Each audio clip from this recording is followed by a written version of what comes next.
এই শুনো শুল্লভূত, তুমি আবার কচ্ছপ দেখে ভয় পাবে না তো? আরে না রে ভাই, আমি খালি আনা বোক দেখেই ভয় করি। তোর কচ্ছপ কুটি সেটা ক। ওই তো ওইখানে। শালার কি একটা গেরা গলে পড়ছি, আমি একটা ভূত, তাই বলে কচ্ছপের বিচার করবো? এই কচ্ছপ, তখন তুমি আমাকে অপমান করেছিলে না? এখন দেখো আমি শুল্লভূত নিয়ে এসেছি, শুল্লভূত তোমাকে মারবে। আরে পাগলা, তুই আবার আছো? আর সুল্লু নিয়ে আছো? কি খবর সুল্লু ভাই কও?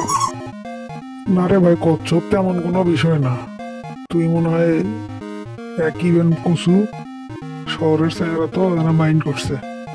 যাই হোক, আর কিছু কোস না ভাই। আসলে সিংহা কিছু তো কইনি সুল্লু ভাই, ওই পুকুরের ধারে বসে আছিল, পড়ে গেল আমি তাই উঠে দেওয়ার করছি। এই যা। আচ্ছা ভাই, আমার ভুল হয়েছে, তুমি চলে যাও। তাহলে ভাই চলো, ওই তো ভুল স্বীকার দিছে।